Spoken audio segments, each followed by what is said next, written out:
Yes, we are live. We are live. We are live. Welcome everyone to the Lightwork and Lifetalk podcast with me, Allison Rozelle.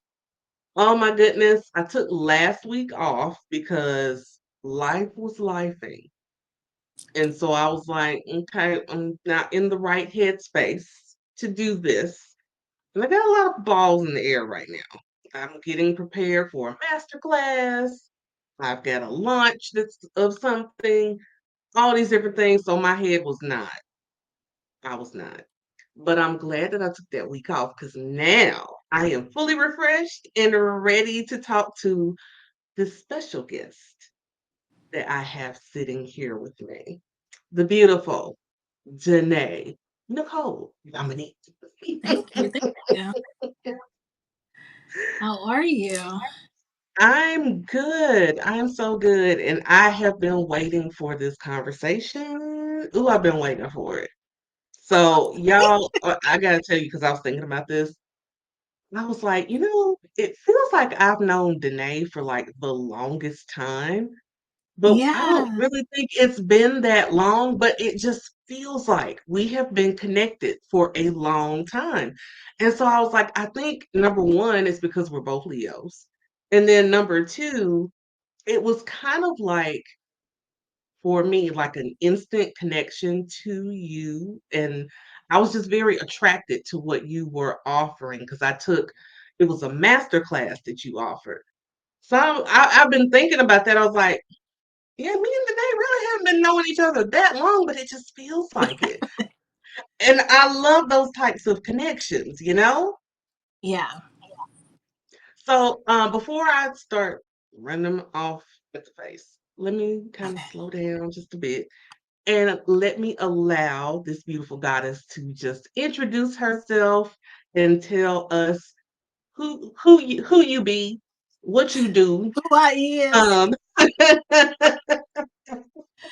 Absolutely. yeah. So the easiest way to explain it is that I just call myself a neurodivergent mystic.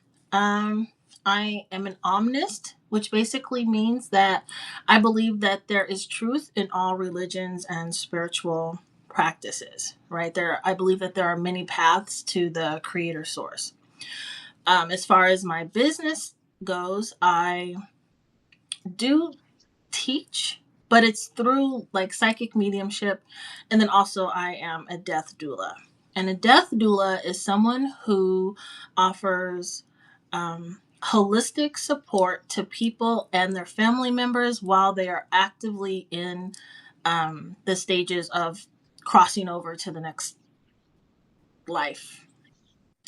Um, And so, what does that look like? That can look like me sitting with them during the 11th hour as they are, going through those final stages. It could look like me offering grief support. And even, let's say, someone were to become diagnosed with some type of disease that was not, uh, where they probably would not like be cured, then I would sit with them and we would begin the process of um, their legacy. So, building the scrapbooks, going through the pictures, telling the stories, leaving something for our loved ones to remember us by in a physical form. I also help them with any documentation, right? Because I'm a notary too. So, I help them notarize any paperwork that needs to be notarized, wills, uh, trusts if necessary, but anything that has to do with their um, uh, uh, medical desires, right? Do not resuscitate, things like that. Right, So right. that's it in a gist. But yeah, it seems like it's a lot, but really, to me, because it's so natural, it's like I just like that's just one thing. Like all of that was just one thing to me, you know? Yeah. Well, I love that you do that work because it is very important work because oftentimes people think about birth doulas to bring life into the world, but not too many people think of or step up to accept that divine assignment of being a end of life or death doula, in helping people in that very vulnerable time, you know. Yeah. Yeah. I I really love and admire people who step up and do that kind of work. Having been someone who was a caretaker for someone for like over a year while she was on Mhm. hospice, and that's my mother's sister, my aunt.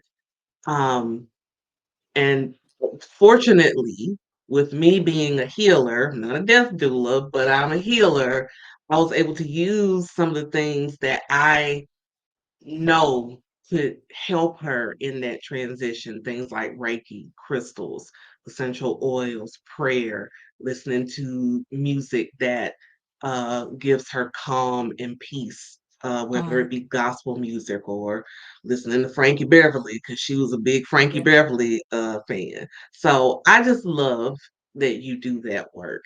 And before we go any further, let me shout out Mandisa is in the comments. Hey, goddess. So happy to Okay. see you. All right. So, who's Denay? Yes. I know that you have a lot of hats of being a psychic medium and everything. How how did that come about? How did you know? Did you always know that this was something, or was it something that kind of revealed itself more as you got older?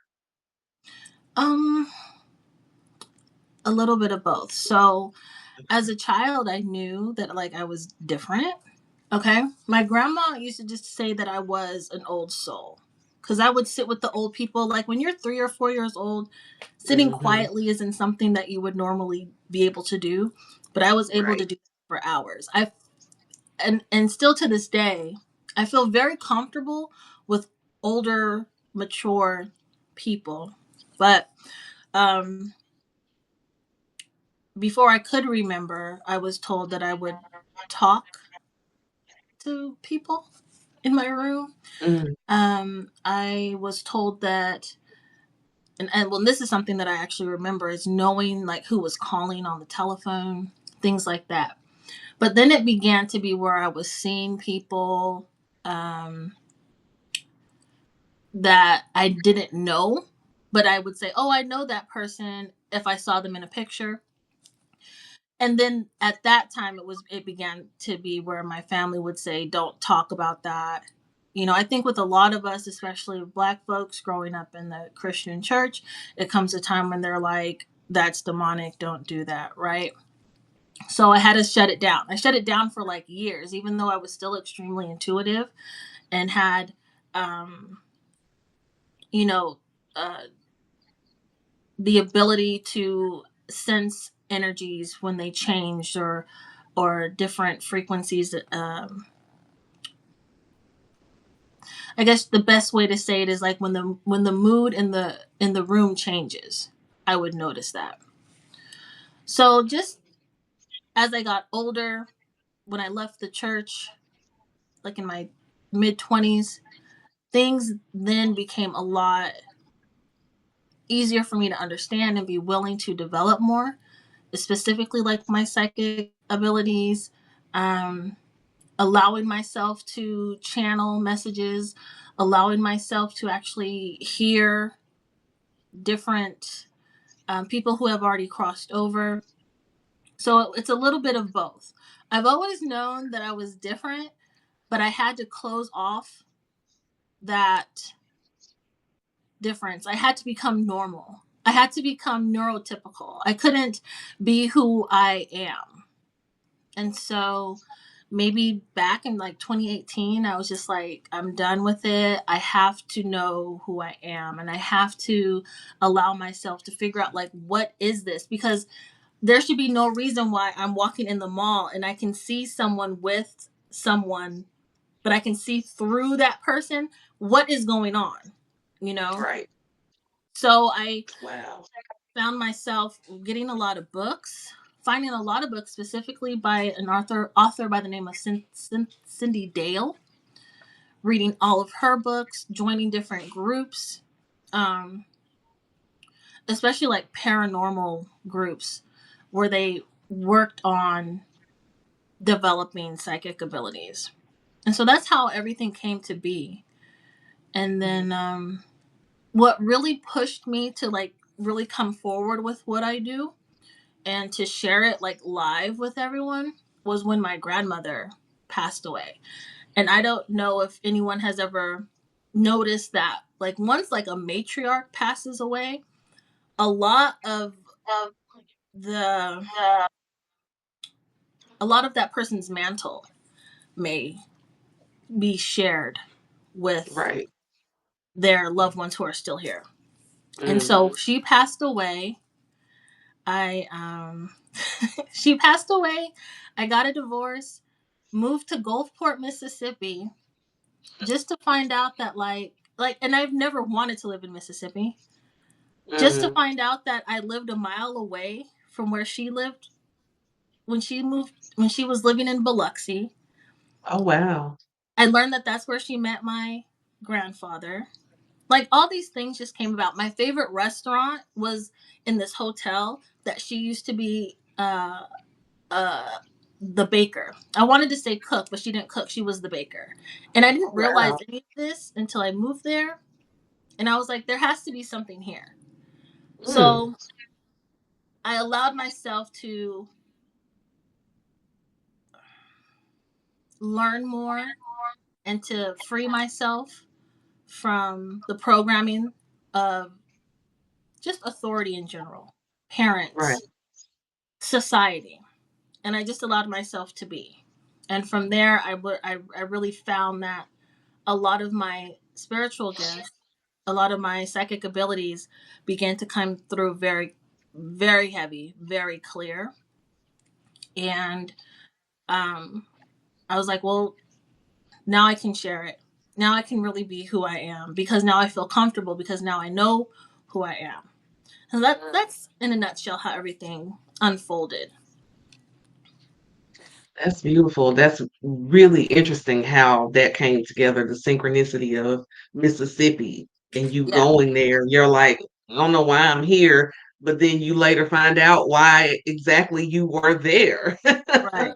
was And to I had connect known in that she that way. was right. And I knew my grandmother lived in Mississippi. I had gone to her hometown all the time, but I didn't Hmm. know that she was in the Gulf area for a Mm. time. I was never shared that until I moved there. And my mom came to visit and she was like, looking around, she's like, I recognize this place, And I'm like, what?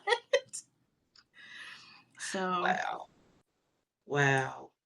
So is is anyone in your family gifted that you know of and you everyone, inherited that? Would you everyone, say? everyone, Everyone. everyone, but they're like in denial. You know what I Yeah. mean? My Mhm. One of my uncles, he can see. Now, when I was younger, he would go to the graveyard and like take pictures, and he'd be like, "Oh yeah, there was this person over there," and da da da. And I'd just be looking at him like, "You're nuts, right?" But now I'm like, now when I see him, I'm like, "Let's go to the graveyard." Right. But everyone has has something. Mm. Um, my my kids have spiritual gifts. My son isn't necessarily ready to dive into that, but my daughter, she's like gung ho. Sometimes I would she'll be like, and I know who she's talking to, and I'll be like, "Are you talking to such and such?" No, and I'm like, "Yes, girl, yes, you are." You know, my mom has the gift of sight. She can see spirits and things like that too. But Mm. my family on my mother's side, they were raised Catholic, so it's very taboo, very very taboo. Yeah. So um, and even like my aunt, she has I'm not in my opinion, I believe she's an earth angel, but she's able to like look at children and tell you exactly like who they are, what they're going to be, you Oh know. wow. Um Mm-hmm. I'm not sure what that gift is called, but she has that. It kind of reminds me of like how the Babalaos will tell you like who's over your head. Um Right. but yeah, everyone has something, but everyone doesn't hasn't accepted their gifts. Some of like my cousins in my generation, they're very strong spiritually, like they're very gifted, but they're they they have expressed that they are concerned about what they would do with it, like knowing what they have, like what would I do, would I Right. be two-handed, you know. And so that's like their concerns, so they don't practice or do anything with it. Yeah. But everyone. Yeah. I that I can relate. There is like I've always felt like well, not always, but since I've become stepping into my own, spiritual gifts, power, etc. Looking back, I feel very strongly that my father's mother um was a root worker. I just feel that so strongly that she has connection to root work, but they're very churchy. Mm-hmm. And I also feel like my cousin, which would be her granddaughter, I was telling a friend of mine, I've always felt like she had this kind of aura about her that I could never put my finger on.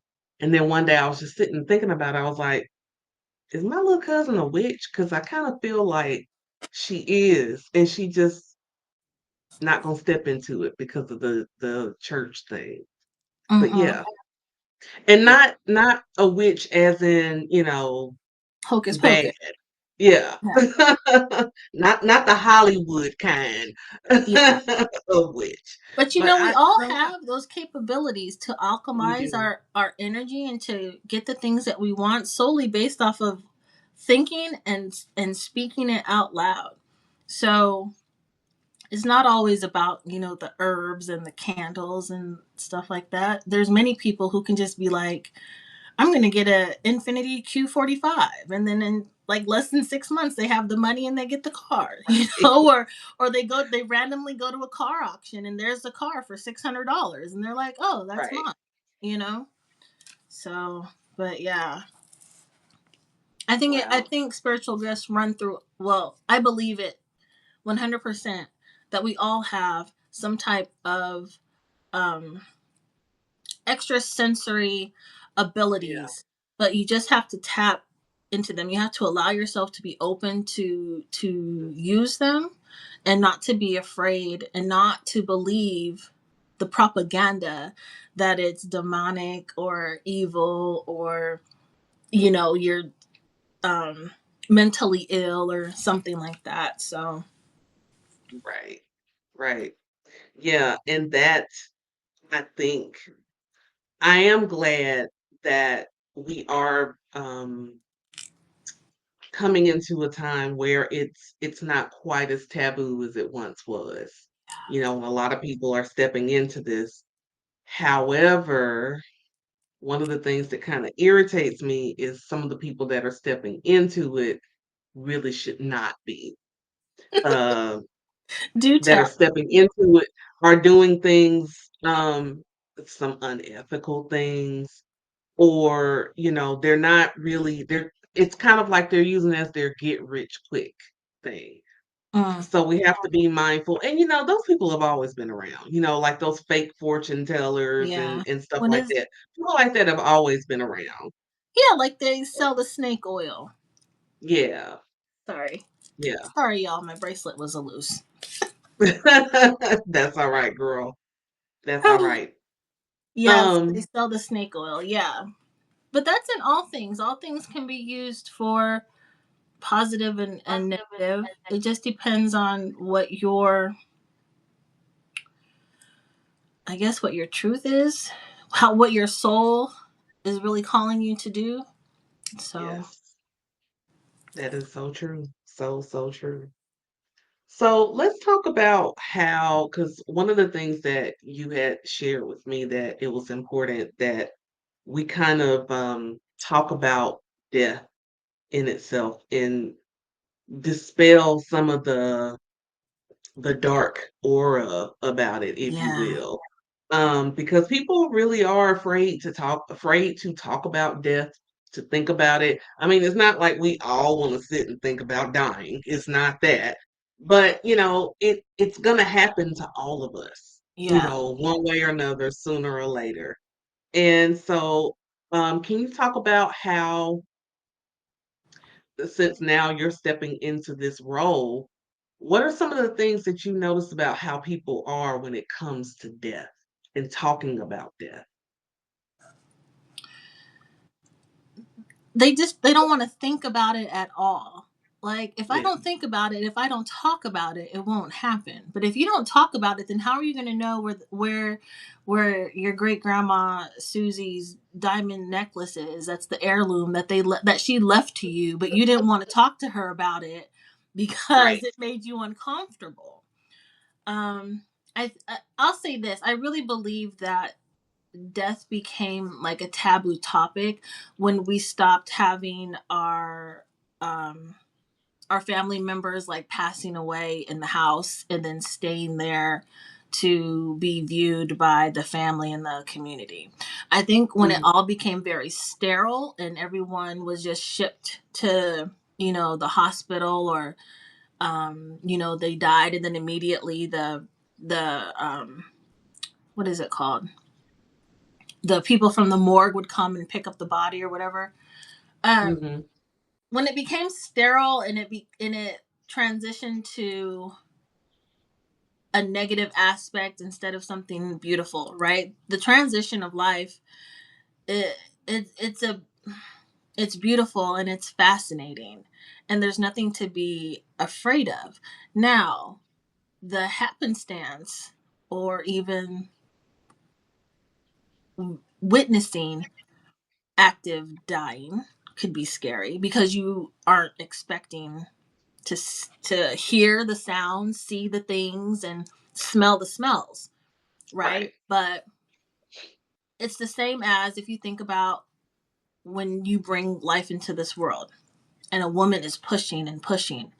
Sometimes there's defecation, sometimes there's urinating, sometimes there's tearing, there's all types of delicious goodness that comes out with Right. the baby. Okay. It's the same type of thing. It's just going the opposite way, right? There's a Right. spirit coming into the world and it's kind of nasty, and then there's a spirit going out of this world and it's kind of nasty too.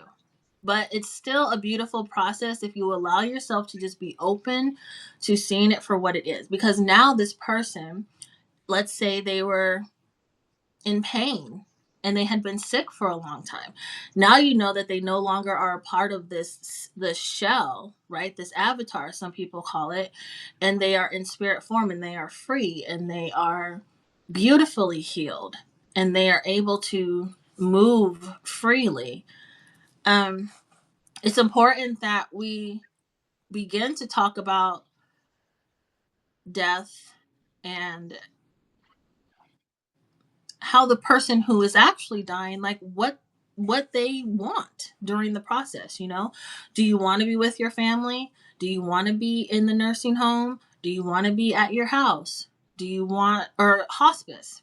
you know it's important to talk about.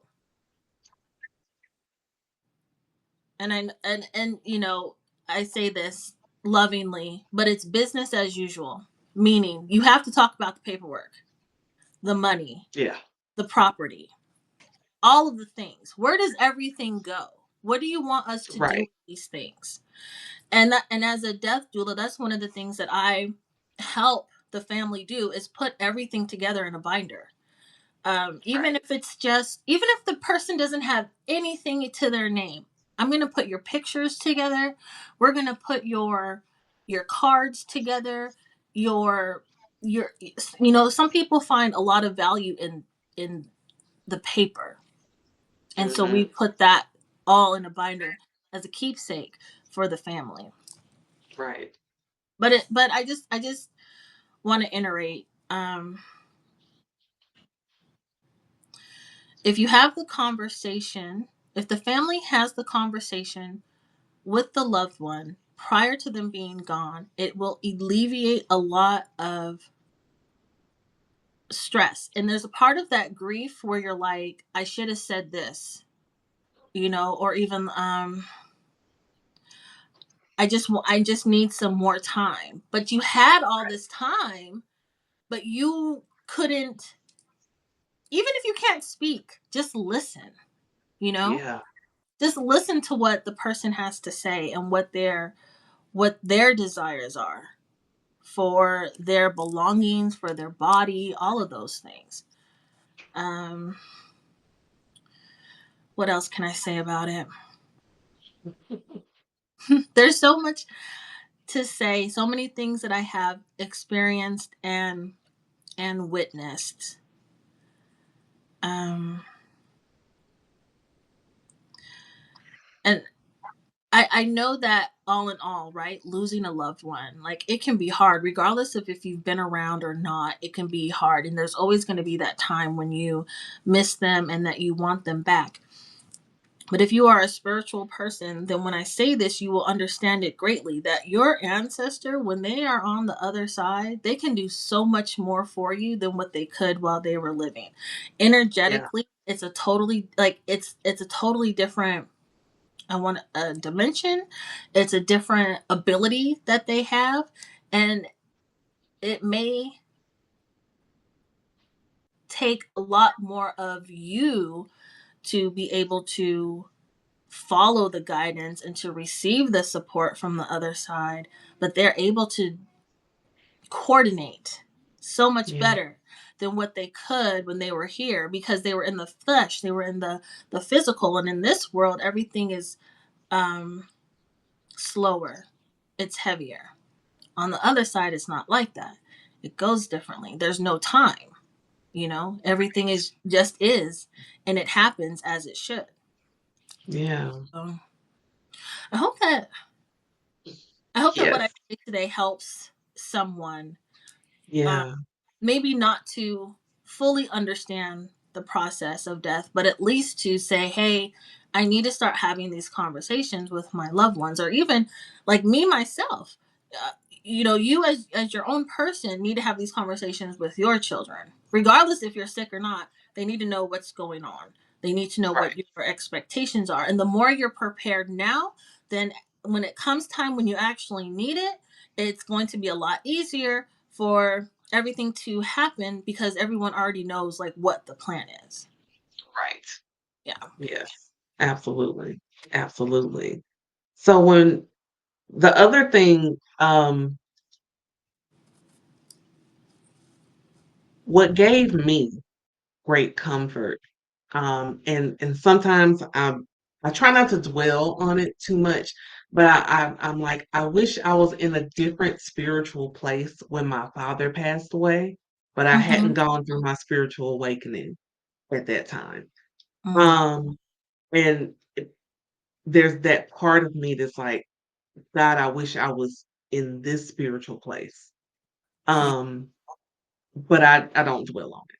But the beautiful thing about with my aunt is the comfort in knowing that she was surrounded by the ancestors that had passed before her, and they were bringing her with them.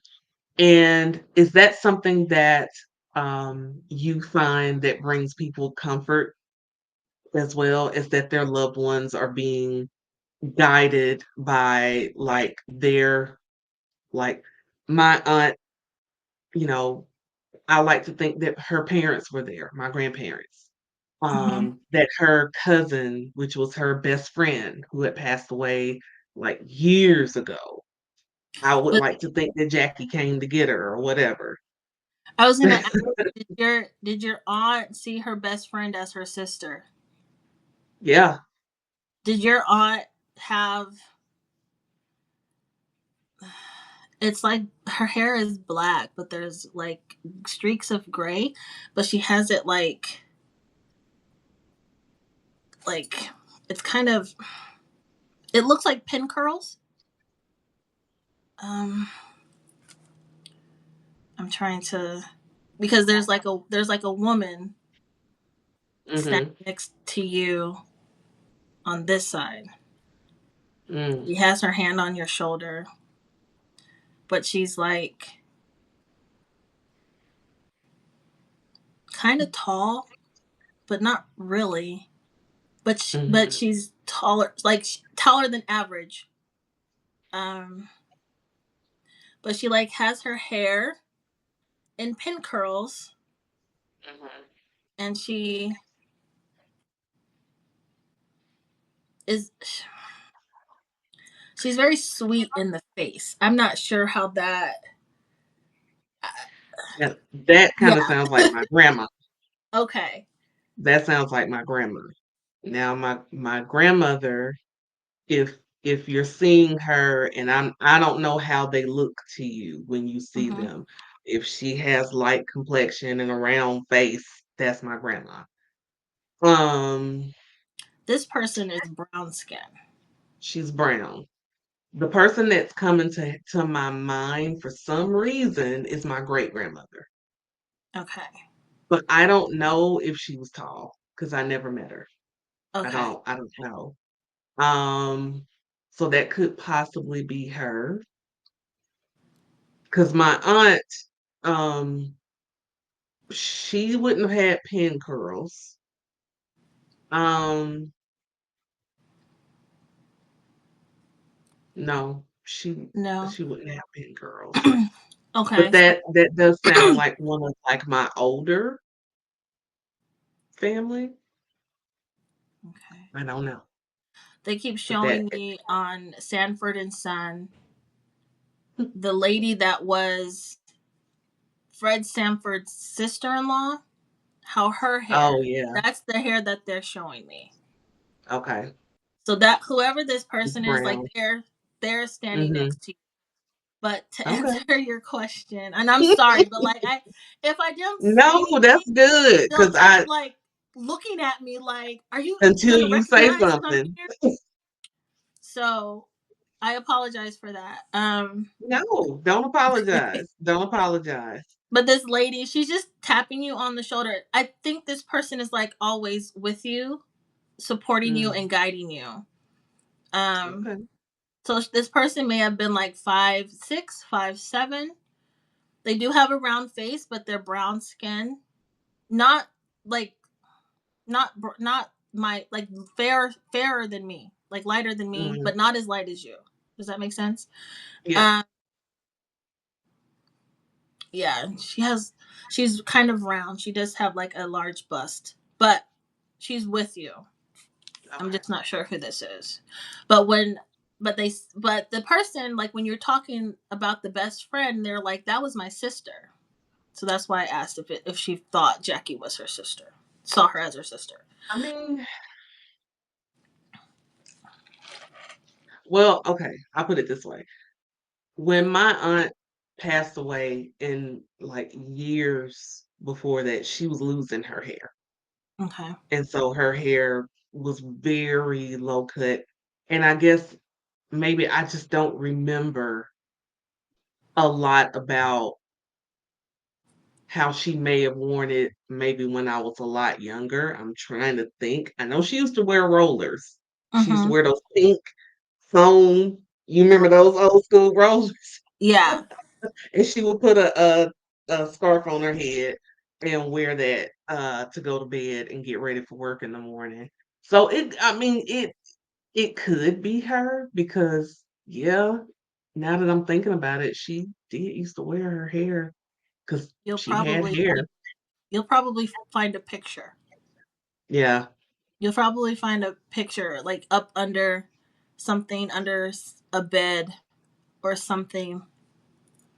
Even like it could be a piece of furniture where there's cloth and you can pull the cloth up and there'll be Mhm. something under there. That's what I'm seeing. Okay. But Okay. okay, so just Yeah, keep I that in got the that. background of your foreground. Um, Okay. I got that. but Do Yeah. I do I think that they find comfort when their family members come? I Some people, yes. Other people, I think that just solidifies that they're passing on, and that could either make them scared or even upset because they're ready to go and Mm. they can't go yet. Um, I've experienced where people, uh, saw their husband, saw their wife, maybe they saw a child. I've had people who did other people wrong and they've seen them, and that person was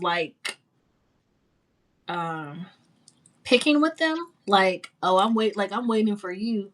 I'm right here. I'll be right here when you come. When you come up. And so then they're scared, and then they can't be in the room by themselves, or they can't turn off the light because then the person Right. and then and then in my mind I'm like, well, karma, but no, like you should have been a better person, right? You know, um, um, but I think that um, me personally, I just think that it's very helpful, and it shows that love crosses all space times when your family comes to welcome you in, like to greet you, so that you know that you're not alone. Yeah. A lot of people may be lonely while they're going through it because no one really can uh, truly understand what it's like, right, to be sick Mhm. unless you have experienced that yourself. So it could be lonely, it's tiring, it's Yeah. you know I wish I had done this more, Yeah. type of thoughts. Mhm. So that's why I always say, always live your life the way that you want it and do all the things that you want to do. You have your free will. You don't have to follow or conform to this world in any way, shape, or form unless you want to, but you really can do anything that you want. It's all about your mindset and what you allow yourself to express openly without feeling like you will be ridiculed or judged for having specific opinions, thoughts, or even actions and behaviors. Now, as long as they're not harming anyone, then why not do the things that make you happy? But that's just my opinion. Yeah. I need you to know that I've got like the chills like going down my back right now. Does it feel like electricity? Does it feel like Mhm. fingers? I can feel, yeah, I can Yeah, feel that. like a cold And electricity. and the funny thing is, I never know who it is, but I often feel like someone like touching my shoulder or like touching both my shoulders or something like that. I often feel that, but I never know who it is. So I'm like, it could be a myriad of them. It could be because one thing that I know for sure is I got a lot of love around me. Yeah, My father, my grandparents, like there's a lot. yeah. They And when really you don't said play. that about the table, that's my aunt. That's her.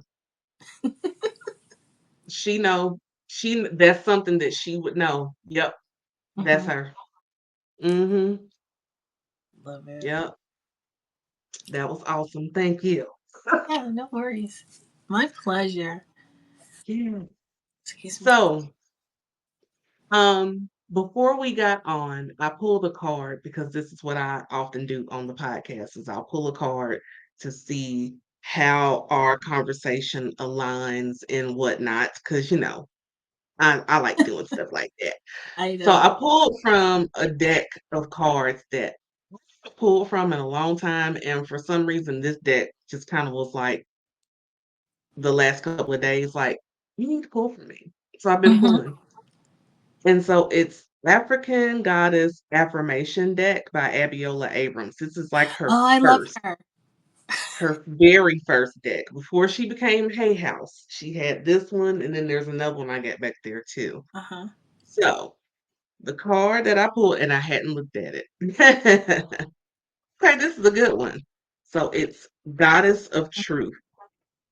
Take full Goddess of responsibility for Truth. your life. Oh, that's beautiful. Yes. I take full responsibility for my life.